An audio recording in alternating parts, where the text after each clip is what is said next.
This is Physics 241 Laboratory. This is Lab 11.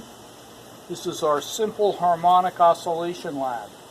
And all simple harmonic oscillations are we're studying the back and forth motions, particularly those of a spring oscillating, bobbing back and forth.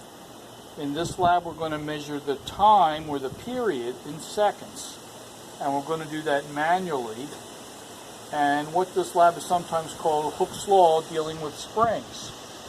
There's no computer interface at all on this laboratory, and we're doing it in two parts. The first part, we're going to determine the spring constant of the spring constant, measured in newtons per meter. And all the spring constant is the change of force over the change of position. That will give us the constant of the spring. And a constant means just that. It means the K for the spring will always be the same number no matter what. Also, we're going to determine the period of a weight with an oscillating spring. Again, back and forth. We're going to determine that T. And we're going to measure it with a clock, and we're going to calculate it with a formula.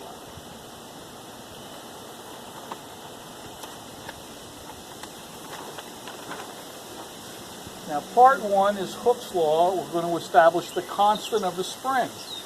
We're going to have our ramp with a card in it. We're going to have a pulley. We're going to attach a line to the pulley, and we're going to have a weight hanging down. Now, our ramp here has graduations on it, graduation marks on it. And in this particular case, I'm pointing to a graduation mark that says 88 centimeters. And in our first instance, we're going to pull the cart with a certain weight to the 82.5 centimeter mark. And what this does is help us establish the K, the constant of the spring. The change in force will be the weight, gravity acting on the weight, and the change in distance, which will be the difference from one graduation mark to another. Now, initially on this, we're going to have a hanger here. We're going to have a hanger that weighs 5 grams, plus we're adding 20 grams to it. So when we start off, we have 25 grams on the hanger, and we're at mark 88 on the graduate scale. We're going to continue to add increments of 20 grams. And we're going to watch the cart move over here, or move over, and we're going to see what the mark on the scale is. And in our first graduation, we add 20 pounds, and we've moved 5.5 centimeters. Another 20 pounds, 6.5 centimeters. Another 20 pounds, 6 centimeters. And another 20 pounds, we've moved 5.5 centimeters. So overall, we added 80 grams of weight, and we moved 23.5 centimeters. To calculate the K, the change in force over the change of distance, we put the 80 grams to kilograms, so that's 0.08 kilograms times the force of gravity, and that's our change in force on top, over the 23.5 centimeters converted to meters, 0.235 meters, and we come up with our spring constant of 3.33 newtons per meter. So this particular spring has a constant of 3.3 newtons per meter.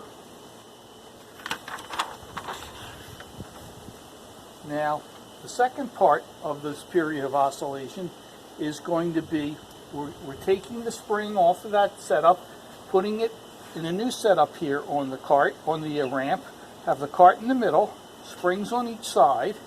We know what the K of the springs are. They're both going to be the same. And we're going to find out how long does it take for the cart, if it's pulled 25 centimeters, to go back and forth. Back and forth is one period. So we pulled the cart forward 25 meters and we let it go.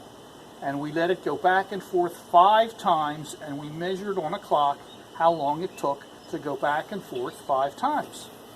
In case 1, we had the cart alone, and the cart weighs 1.68 kilograms. And in our case 2, we added a 500 gram weight, so the total weight of the cart and the weight would be 2.18 kilograms. We pulled this forward and let it go back and forth 5 times. The card only, it took 10 seconds, which means its period was 2 seconds. It took 2 seconds for that card to do one complete cycle. And when we added an additional 500 grams with 5 cycles, it took 13 seconds, or 2.6 seconds for its period, which makes sense. A heavier weight would take longer to go back and forth. Finally, we calculated the period. We used this formula, which is the square root of the mass, the sum of the 2 spring constants, times 2 pi. And we know the constant would be 3.33 plus 3.33. The mass would be in kilograms, which would either be 1.68 or 2.18. And 2 pi is 6.28. Plug that all in, and we got the t calculated of 1.68 seconds. And when we measured it, it was 2, pretty close. And the t calculated with the heavier weight was 2.38 seconds, and we measured it, we got 2.6. So again, pretty close.